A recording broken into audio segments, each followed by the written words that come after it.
welcome back to my channel, or if you're new here, welcome. So today's video is kind of about the different publication paths if you are a writer who wants to get your work published. There's a lot of options out there, so bear with me. But I'm not going to get too in the weeds. This is just sort of a very basic level. So if you want to kind of branch out and do your own research, by all means, please do. Yeah. So the options you probably hear about the most are traditional publication. Sometimes you'll hear people call it trad. And then there's self-publishing. Sometimes you'll hear people call it indie. But indie can actually mean something else also, so bear that in mind. Depending who you ask, trad publishing can be like Big 5 publishing, or I guess it's a Big 4 now. Did that get blocked? I can't remember. Clearly, trad is not my thing, but I can give you kind of the basic deal of what the process is for that. So if you want to have your book traditionally published, that is to be published by a big publication house, what you need to do is, first off, you need to finish your book. Second, do not hire an editor. I know I've said this in a previous video, but I'm going to say it about 8 more times. If you want to traditionally publish your book, do not hire an editor. So many newcomers will waste so much money. They'll pour so much money into an early book. Okay, so that's the first piece of advice. And the second piece is prepare for a lot of disappointment, but it's okay because you can get there eventually. Okay. So if you want to traditionally publish your book, you finish your book, you skip the editor, you self-edit it as much as you can, as much as you know how to do. Once you have the book polished to the point where you think, I can't make this better on my own, that's when you want to write a query letter. So, and there's a lot of, if you look up how to write a query letter, lots of resources are going to pop up. But essentially, a query letter is not something you send to a publisher. It's something you send to an agent. So in order to traditionally publish, in 99% of cases, you need an agent. There's a lot of shady agents out there, but the vast majority are not. And honestly, if you're calling them a shady agent, they're actually just like a fake agent. Most agents are fine. Yeah. So the things to watch out for to make sure you're not talking to someone who's not a real agent. Are they asking you for money? That's always a massive red flag. In traditional publication, money flows to the author. So if you are trying to traditionally publish your book, nobody should ever be asking you for money. That's the whole thing. It doesn't happen. Money flows from the publisher to the author. Okay. So you send your query letter out to not just one agent. You're going to need to query tons of agents. Many of them are never even going to read it, and that's just something you have to be okay with. So sometimes they will ask for a partial draft. So that might be the first 10 pages or the first couple chapters. And sometimes they'll ask for a whole draft, and then they'll read it, in theory.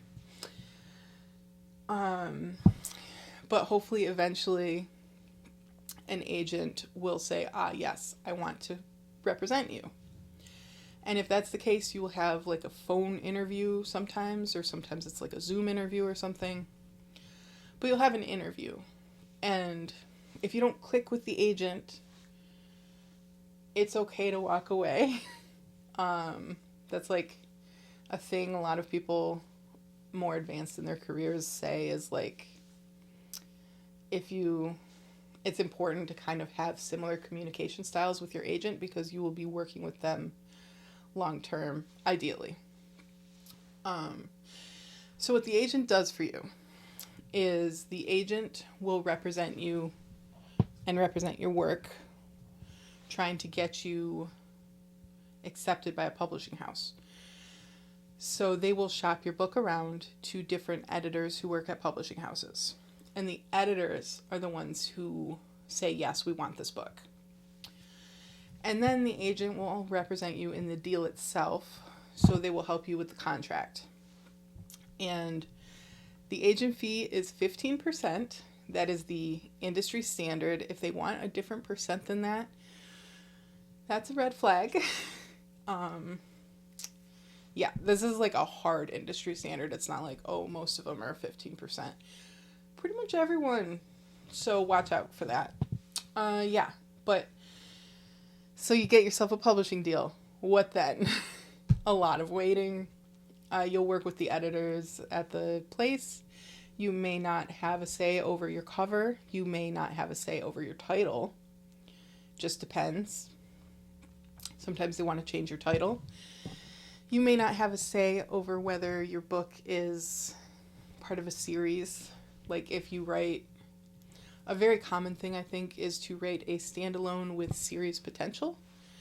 And that is sort of the first book of a series. And then it's like, if it doesn't sell, it's a standalone. But if it catches on, it's a series. Yeah, but that is kind of the path for traditional publication. And you can find like the names of agents. That's something that's very searchable, like through Google, there used to be a big book. I don't know if they still make that book, but libraries used to have this big chunky book that had like agents listed. I think there's online databases and stuff now, but yeah, so you want to find someone who is accepting books in your genre. Usually they have like a wish list on their website. Just make sure that you're looking for agents that actually want your genre, follow their instructions, actually read and follow their instructions, etc. Okay, so that's trad. Moving on. What I do is self-publication. And that's the other big one that you hear about. So self-publication, you pretty much just write the book and then do everything else. So self-publication, you do hire editors. If you can afford it, absolutely, absolutely hire an editor. Please, please, please hire a cover designer. It's so important. If you have a background in graphic design, you might be able to get away with designing your own cover. It just depends, but you should be aware that cover designers typically are kind of more in tune with genre trends, so they will be able to match your book to a cover that would actually make it sell to your intended audience. So there's hidden dangers to making your own cover. Just be aware of that. So once you have a book, you might do your own formatting. You might hire out for that. I recommend doing your own because there's lots of free ways to do it, or you can buy your own software. Again, these are things that like, there's a lot of like steps to self-publication, videos about it and stuff. If you want to know more about that process, I always recommend Bethany Atazada's YouTube. Sorry if I'm mispronouncing that. That's where I did a lot of my research. I did it with other people as well, but that was one of my, I found her videos most accessible. Yeah, but yeah, so there's a lot of steps to self-publication. The main thing to know is that if you're doing traditional publication, the way that you get paid is like you will have a what do they call it? They call it an advance. So you'll have an advance, and they don't pay it out all at once. They like drag their feet and pay it in small chunks, but you have an advance, and it might be like $10,000. It might be $1,000. If you're really special, super lucky, it might be like $250,000, but that like never happens. But you have an advance, and in theory, once your book has sold enough copies, you earn royalties, but you have to actually earn, so you earn like a percentage of every book sold. But in order to make money, you have to sell enough copies to earn more than your advance. Otherwise, all you get is the advance. And if you don't earn out your advance, they won't ask for the advance back. That's not like a thing. I think I will say, if you have like some kind of deal where they're like paying ahead for a book that's not written, you got to finish the book or they will want their money back. But that's like a rare sub thing. Yeah. But most books never earn out their advance. So basically you make this chunk of money up front, and then that's what you earn from the book in most cases. In self-publishing, it's kind of like the reverse. So you pour all your money into it instead of getting money from it in a big chunk. And then you hope that it earns out that amount of money. And in most cases, it doesn't. Now, for self-publishing, if you keep going and you have like a bunch of books out, it starts to earn back.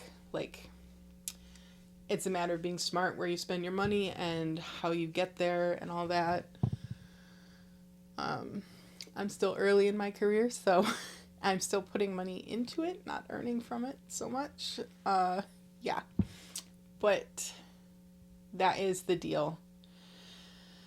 So when you actually self-publish, some people choose to kind of sell direct through their website.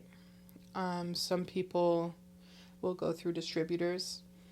So you can do something like Ingram Spark is a company that will kind of push your book out through lots of distributors. Or you can put your book on Amazon. That's pretty easy to do. I have my book on Amazon, Kobo, Apple, and what's the other one? BarnesandNoble.com. Not in their stores. Yeah, so you kind of go through the distributors. You can get it in some bookstores, depends. It is definitely harder to get your book in bookstores as a self-published author. But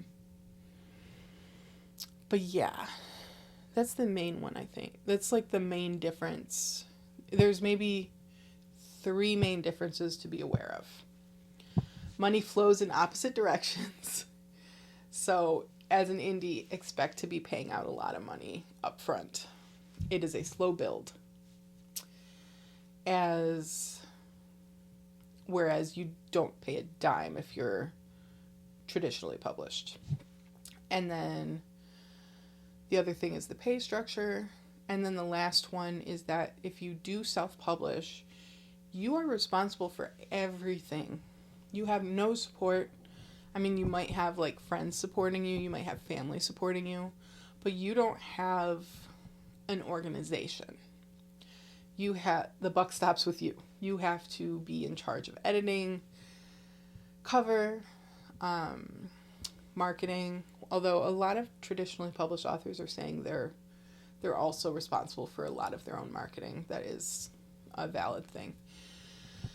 But it's like the difference of, do you want to have a career as a writer, or do you want to be essentially a small business owner? You're kind of your own entity thing. Yeah, that's a good way to think of it. If you're self-publishing, it's more of like you're running a business versus you're just writing books. Yeah. Okay, now the in-between. And I know I said I wasn't going into the weeds, but I did a little.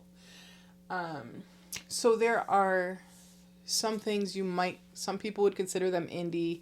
Some people might still consider it traditional publication.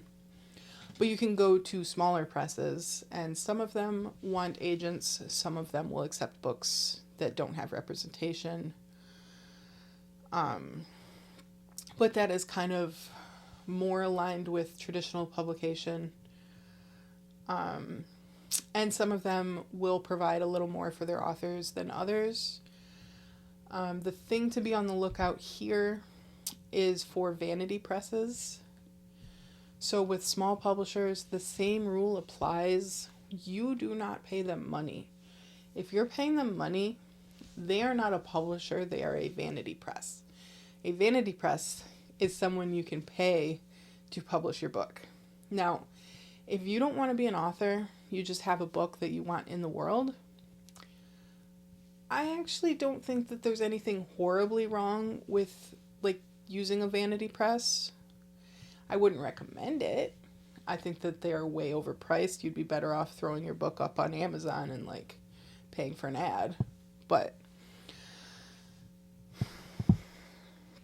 to each their own.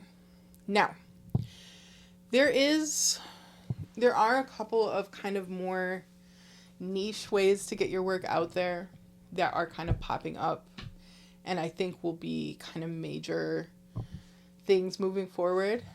So if you like reading serials, like little snapshots, chapter by chapter type things, maybe you grew up reading a lot of fan fiction, maybe you happen to love a site like Royal Road, or I think Wattpad does it. So some people are publishing on there, and from what I understand it, the way that they earn money from their work is people will donate. They'll have a buy me a coffee type thing on their page or whatever. Or maybe they'll have a Patreon they're running. But that is totally valid. Some people will use serialized work to kind of advertise the rest of their work. That's a thing. It's not something I know a super ton about, so you would have to do your own research. But be aware that serialized publication is a legitimate path that exists, and it would be a form of self-publication. And then I do want to address one thing before I close out. There are people who would say that you can just run a business of... This isn't really for the writers. This is for the people who think, oh, that's a way to make money. Just don't.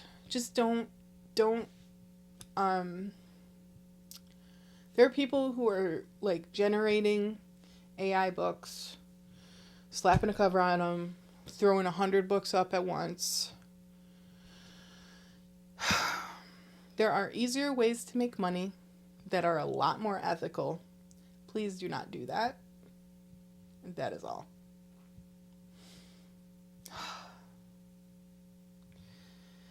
As when you publish your work, back to real writers, guys. People who are actually writing and not prompting. Okay. When you publish your work, be aware that it will be sitting side by side with AI slop. And people will accuse it of being AI slop, even when it's not. This is something we have to deal with. It is a mindset shift we're all making. There is kind of two mindsets about it. Some people are changing their writing to try and look less like AI. Some people are not. I am not. I still use M dashes because I always did. I still use semicolons. I still use groups of 3. I will not be changing my writing at all. I don't read AI slop, so I don't see why it should affect me. Anyway, that's my take on it. Other authors have chosen a different path, and I totally understand why. Yeah. And I don't know if I'm going to include that little mini AI rant in this video because it's not a real publication path, but it is something that we have to be aware of no matter our publication path. That's the other thing. Oh my goodness. If you are writing a query letter, do not use AI to write your query letter. What are you doing? They're going to assume that your book is AI generated, and they don't want it. Your query letter should reflect your author voice. Okay, I'm done. AI makes me too mad.